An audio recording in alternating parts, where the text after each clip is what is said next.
What about the arrest of Namere? I don't know what you have to say about that and the connection to the speakership race. I think there is nothing special about arresting an MP. An MP is just a title. Namere is just an individual.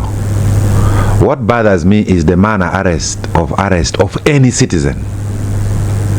The last time I saw teachers in a primary school being pushed under the police pickup because they were asking, I think, for PTA. They were pushed under the pickup in Masindi Hoima while the students were chanting, "Yeah, push them." We have seen people being bundled up and roughed up and put in the drones. And what makes it sad,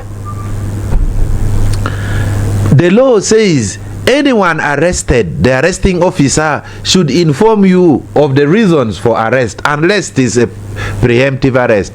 But most importantly, oh Mother Uganda, you must be taken to a gazetted place of detention. We have gazetted places of detention. All police posts and stations in Uganda are gazetted places of detention, legal places of detention. You don't arrest me and take me to a basement. You don't arrest me and take me to any other place which is not gazetted. You cannot take me to Nalofenya. You cannot take me to Kitalia, because it is the courts that should order me to be remitted to those gazetted places.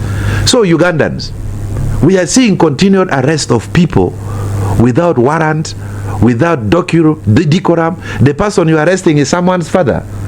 I saw my father being arrested in 1984 from Clement Hill Road by the Obote government.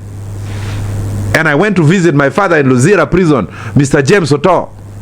It still pains me up to today, 45 years later, because he's my father. So Namere is someone's mother, is someone's wife. You bundle a woman, you bundle an MP, you don't even care whether she has carried pads for changing while she's in detention. I think the country is losing it. And if this thing does not stop, some of us will either go to exile and some people will go to the bush. Because the environment President Museveni created is a friendly environment.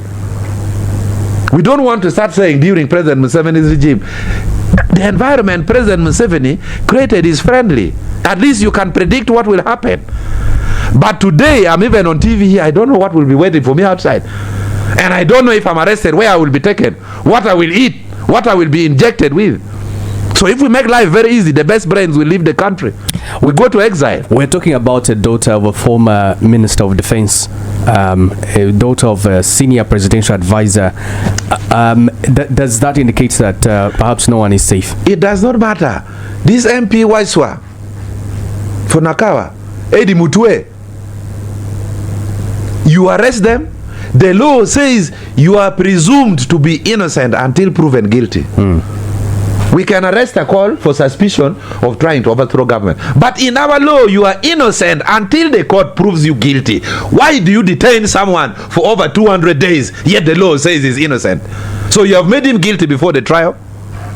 So for me, whoever wants can kill me wherever they want to kill me, is up to them.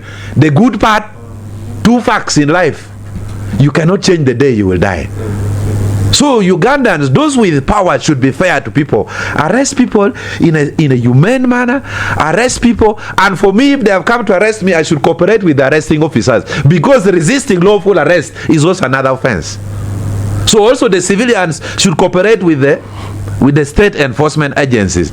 So you arrest me and take me to any police station, and the law says try or release me within 48 hours. We have not amended that law. Honorable Acoli, help me.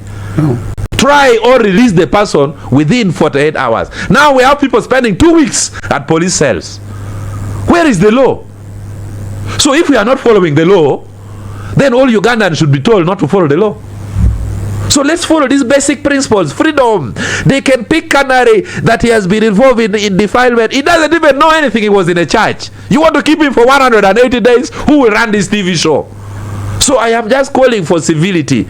I like the people fighting corruption, but civility. One, arrest people in a decent manner. The officer comes and say, hello, you are under arrest. please board the vehicle. 2, take them to a gazetted place of detention.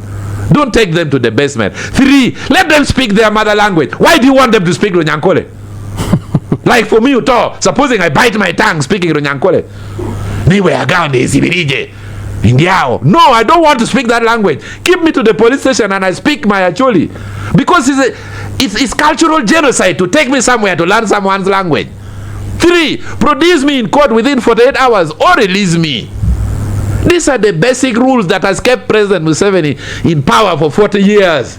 And if anyone does not follow that rule, they will not even be in that power for 5 years. Mark my words, Honorable Otto, I'm a political philosopher.